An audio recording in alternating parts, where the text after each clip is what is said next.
Guys had a good day, good plays on both sides. It's hard to figure out a scoring plan for O versus D without it getting crazy like it did today. But I still thought the energy was good. Guys had a good time. Everybody played.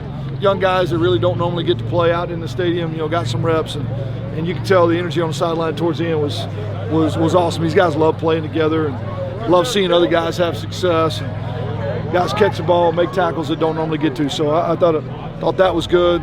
Great group of alumni back, some unbelievable players that built this place. It's good to have them back on campus. And got a chance to meet a bunch of guys. I know we're going to celebrate a couple tonight too. So all in all, good spring. Now we turn the page and start getting ready for summer workouts. That first shot that y'all saw where we seemed to be really careless with the ball, we haven't had another day like that. Probably should have had one more. Gervin had a great opportunity for another one today.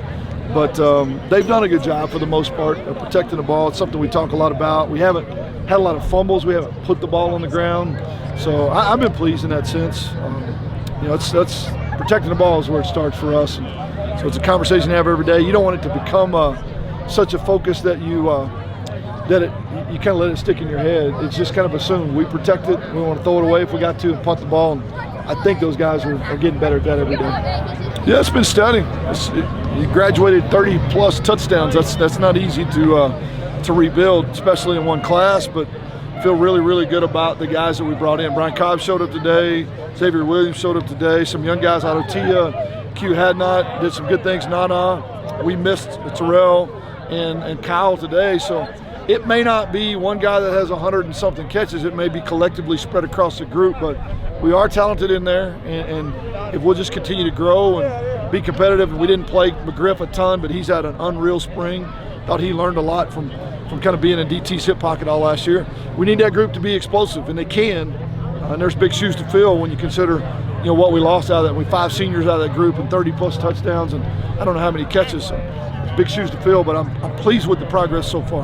Well, just watching the sideline, the way they react every time one of those guys makes a tackle or makes a big run or obviously gets in the end zone, to me, that's what it's about. Environment and culture in the locker room gets you through a lot of tough times. When adversity hits, that's what holds you together. So it's a lot of fun. Those guys likely won't touch the field in the fall in a meaningful game. This is their game. And we wanted to create opportunities for them to play, parents in the stands, and create some memories, and I think we did that well, and we did it safely. Yeah, really steady. I think he gained a lot of confidence from the bowl game. Came out of that feeling really good about where he was. These guys got a really high football IQ, and you can tell he has a good grasp for the offense. He knows where the outlets are, where the alerts are, and obviously where his matchups are. And he's got a lot of confidence in the receivers. So he turned it over early in spring and hasn't really done it since. He's gotten better every day. So I feel really good about him. We all expect Logan to be fine and be ready to play, but would feel very comfortable throwing Coop out there to win a game for us if need be. He's already done it once. No reason why he can't do it again.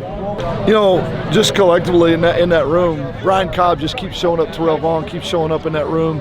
You saw today, Nana, he had a catch or a drop, comes right back with a big catch.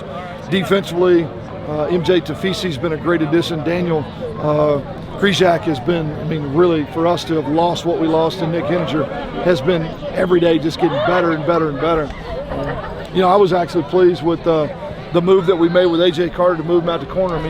He got beat on one today, but he also made some key plays too. So, the summer's going to be big. Fall camp, obviously we got to keep growing, but I think everybody's gotten better, and the transfers have come in and shown up. It's really all you can ask for spring ball is to kind of take that next step and make sure we brought the right guys in, and I think we did.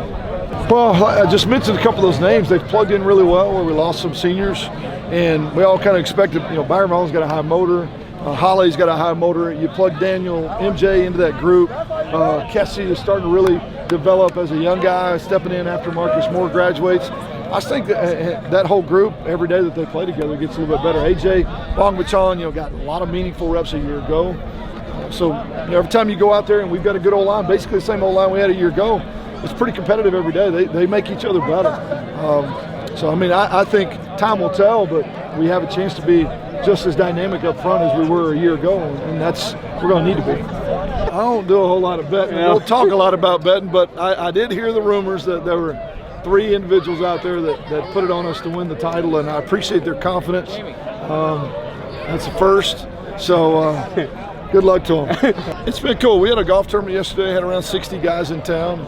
You know, they didn't play for us. We're getting to know these guys for the first time. COVID has slowed a lot of that stuff down over the last few years. I think the opportunity to get back to campus, meet some guys that built this place and made it what it is, that's important to us. I think they appreciated it. Hopefully it's just the first step to a lot of these kind of opportunities. You know, Bobby Wagner and Turbin both being inducted tonight in the Hall of Fame, that's super cool. You know, who's going to be the next guy out here? You know, what name are we hearing right now that's going to end up in the Hall of Fame down the road? And that's to me, that's exciting.